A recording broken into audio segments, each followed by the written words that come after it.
कि तेजस्वी यादव को ये स्वाभाविक रूप से था कि दूसरा कोई चेहरा नजर नहीं आ रहा है दूर दूर तक, तो तेजस्वी यादव को स्वघोषित रूप से राजद ने तो मान ही लिया था कि वो मुख्यमंत्री का चेहरा है। बाकी के दल भी मान रहे थे। ये पहली बार ऐसा हुआ है, जो मैंने पहले भी आपको बताया है, कि 243 सीटों वाले बिहार विधानसभा में 250 सीट पर लड़ने वाली पहली गठबंधन होगी महागठबंधन, जिसके 250 कैंडिडेट ऑथराइज रूप से चुनाव लड़। आईपी गुप्ता का भी एक बड़ा पुट होगा, क्योंकि पहली बार उन्होंने पार्टी बनाया।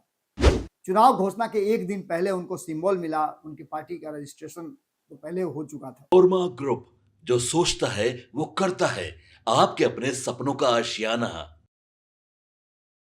नमस्कार, बहुत बहुत स्वागत करते हैं आपका। भारत लाइव ही देख रहे हैं और आज हम स्पेशल स्टोरी में एक अभी ताज़ा खबर लेकर के आए हैं। ताज़ा खबर ये है कि जो न भूतो न भविष्य थी, जो नहीं हुआ इस चुनाव में, वो होने जा रहा है और उसकी शुरुआत लगभग हो चुकी है। हमने आपको बताया था कि ये चुनाव, इसको साधारण चुनाव, सामान्य चुनाव समझने की भूल मत कीजिएगा, क्योंकि इस चुनाव में बहुत कुछ ऐसा है जो अचानक से बदलेगा, परिवर्तन होगा और चीजें बिल्कुल आपके सोच से विपरीत जाएंगी। अक्सर वो कहते हैं ना, जरा दो लाइनों से शुरुआत करता हूं कि डूबती है किश्तियां अक्सर किनारे पर। ये आपने जरूर सुना होगा, लेकिन दूसरी लाइन जो है वो बड़ा ही इंपॉर्टेंट है कि डूबती है किश्तियां अक्सर किनारे पर, यकीन न हो तो पतवार देकर देख ले। आपने देखा होगा कि अगर नाविक जो है वो नौसिखिया हो, तो जब किनारे पर आता है तो बड़ी संतुष्ट हो जाता है कि अब तो हम किनारे आ गए हैं, अब क्या होगा। लेकिन वहीं वो धोखा खा जाता है, क्योंकि लोग हड़बड़ी में वहीं उतरना चाहते हैं और नाव एक तरफ हो जाती है, डगमगाती नहीं है, डूब जाती है। आज महागठबंधन का प्रेस कॉन्फ्रेंस हुआ। उस प्रेस कॉन्फ्रेंस की बहुत सारी खासियत थी, बहुत सारी खूबियां थी, बहुत सारी तस्वीरें आपके सामने आई होंगी और खूब आपको लगा होगा कि सब कुछ तय हो गया, सब कुछ ठीक हो गया।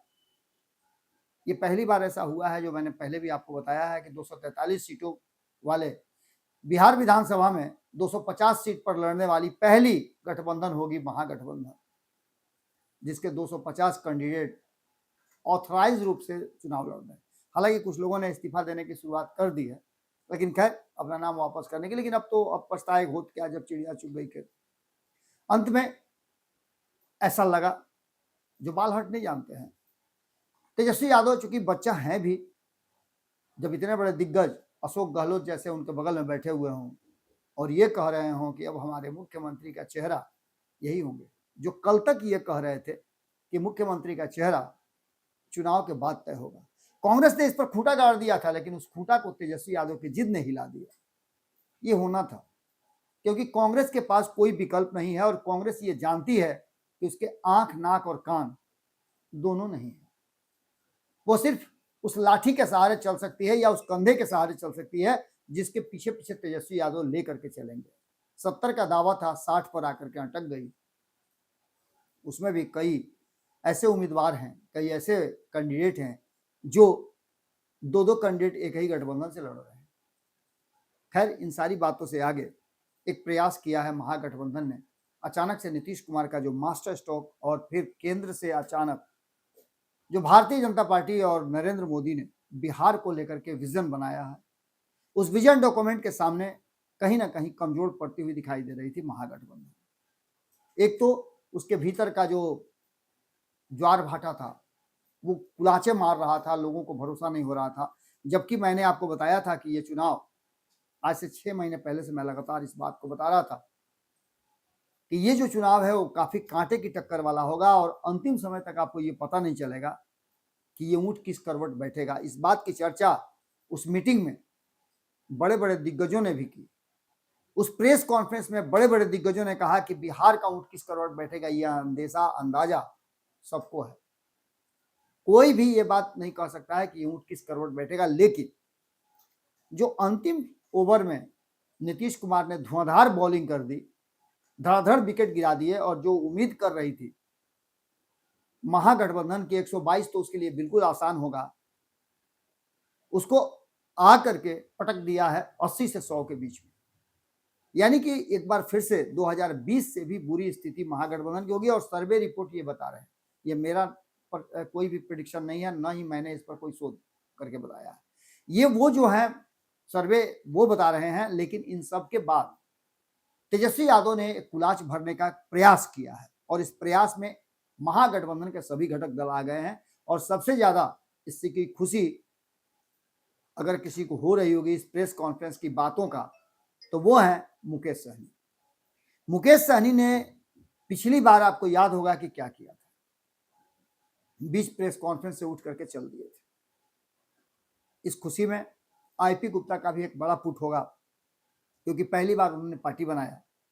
चुनाव घोषणा के एक दिन पहले उनको सिंबल मिला, उनकी पार्टी का रजिस्ट्रेशन तो पहले हो चुका था। सिंबल मिलने के बाद उन्हें महागठबंधन में शामिल भी होने का मौका मिला और वो चुनाव भी लड़ रहे हैं। उनकी करनी छाप वाली टीम जो है वो कुछ करने के जिजीविषा के साथ अपने अधिकार को लेने के लिए महागठबंधन के साथ है। उन्होंने इस घोषणा भी कर दिया है कि वो महागठबंधन के साथ बड़ी मजबूती से है और ये भी कहा है कि उनका वोट जो है वो पूरी तरह से ट्रांसफर होगा और ये दिख भी रहा है। खैर, इन सारी बातों के साथ साथ ये लड़ाई थोड़ा पहले और शुरू हुई होती तो कुछ अलग बात होती, लेकिन इस लड़ाई में अभी भी कांग्रेस ने जो किया है वो अब पछताए होत वाली बात है। खैर, इन सारी बातों के साथ साथ जो ज्वाइंट प्रेस कॉन्फ्रेंस बुलाया गया था, जिसकी चर्चा हम कल ही से कर रहे थे कि अचानक से कुछ ऐसा करने का प्रयास करेगी महागठबंधन जिससे कि चीजों को बदला जा सके। क्या बदलाव होगा, हम सवाल ये आप पर छोड़ करके जाते हैं, लेकिन इस सवाल के जवाब में कुछ तथ्य जो हैं जिस पर गौर करना बहुत जरूरी है। पहली बात यह कि तेजस्वी यादव को यह स्वाभाविक रूप से था कि दूसरा कोई चेहरा नजर नहीं आ रहा है दूर दूर तक, तो तेजस्वी यादव को स्वघोषित रूप से राजद ने तो मान ही लिया था कि वो मुख्यमंत्री का चेहरा है। बाकी के दल भी मान रहे थे, बार बार कह रहे थे मुकेश सहनी कि मुख्यमंत्री तेजस्वी यादव बनेंगे। आईपी गुप्ता ने आने के साथ ही अपने चुनाव प्रचार में घूम घूम करके लोगों से कहा कि हम तेजस्वी यादव को मुख्यमंत्री बनाने आए हैं और उप मुख्यमंत्री का चेहरा जो है वो कहीं ना कहीं मुकेश सहनी अपने आप को मान चुके थे। ये घोषणा हो चुकी, अशोक गहलोत ने ये घोषणा कर दिया। काफी अनुभवी 50 साल के अनुभव वाले नेता हैं और इससे क्या अंतर पड़ेगा ये समझना बहुत जरूरी है। 50 मिनट चली इस प्रेस कॉन्फ्रेंस में लगभग वीआईपी के साथ साथ अन्य सभी दल, सातों दल के नेता शामिल थे। एकजुटता होने की कोशिश की गई, सब कुछ बताया गया। पहले राउंड के चुनाव में जैसा कि आपको पता है कि मतदान जो होंगे उसमें पहले फेज में 18 जिलों के 121 सीटों पे मतदान होने हैं।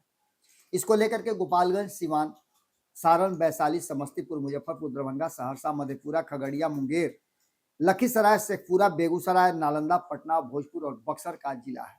दूसरे फेज में 122 सीटों पे मतदान होने हैं और इसमें 20 जिले हैं। 38 जिलों में से 2 भाग में बांटा गया था।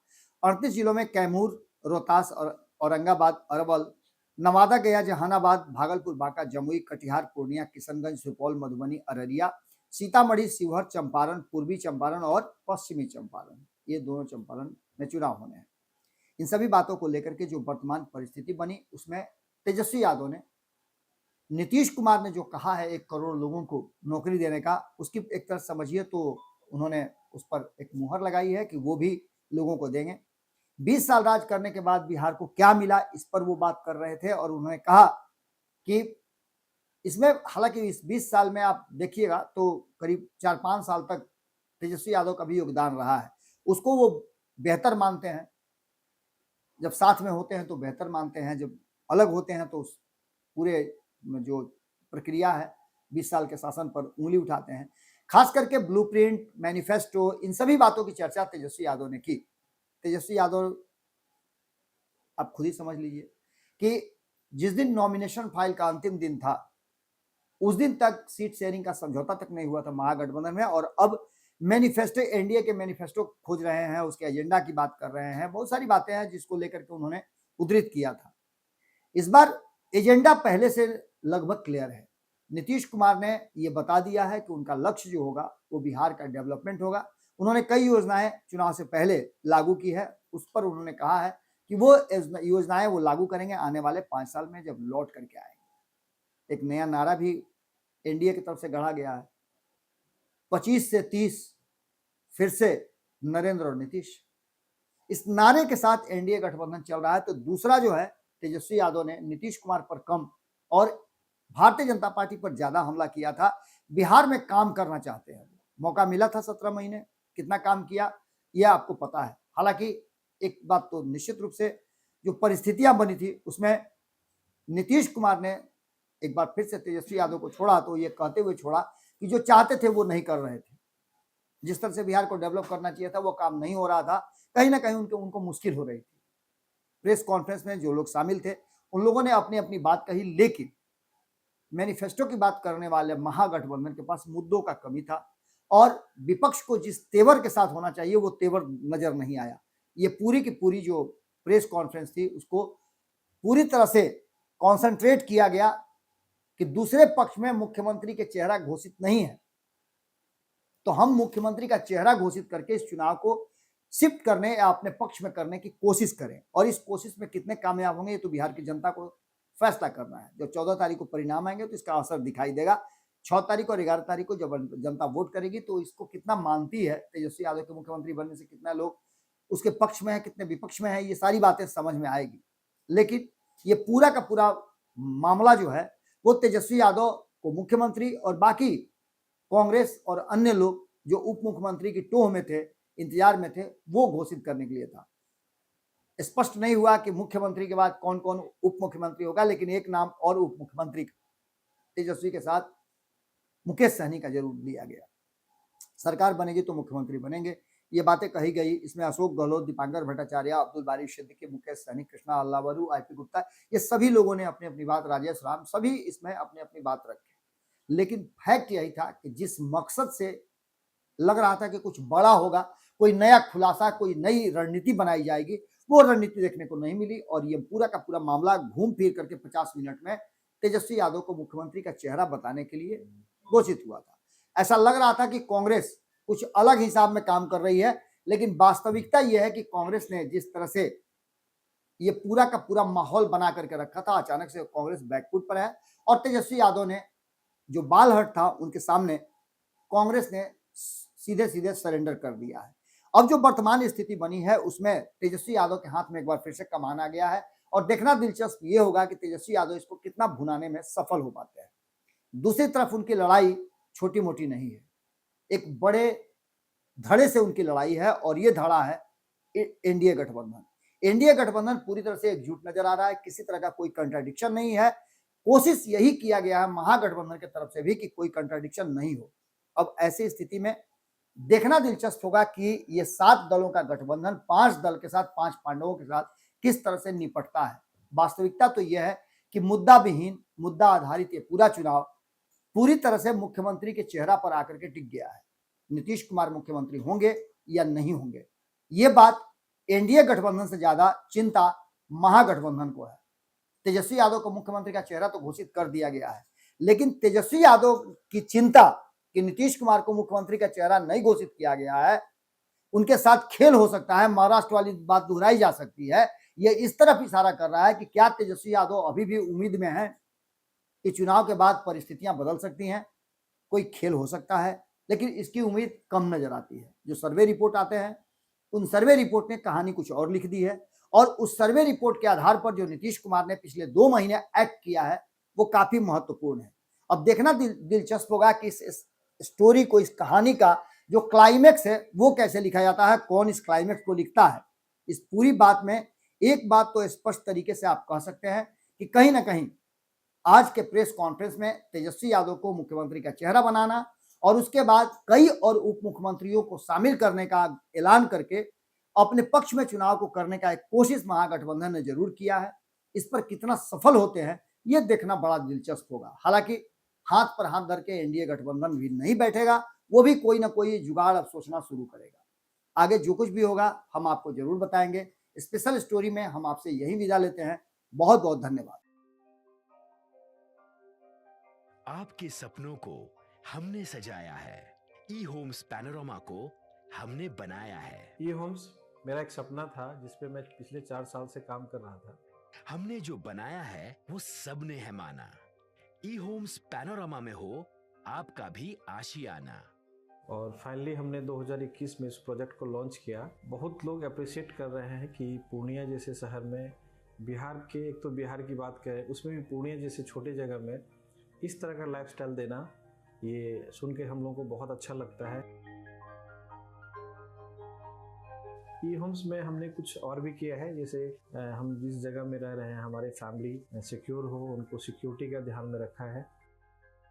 आपकी सुविधा और सुरक्षा आपके लिए खास है, ये आपका विश्वास है। इसमें आर्टिफिशियल इंटेलिजेंस का 7 लेयर सिक्योरिटी का हमने इस्तेमाल किया है। लस ग्रीन कैंपस को बनाया है। यदि हमारा बाउंड्री वाल है तो वो वर्टिकल गार्डन है।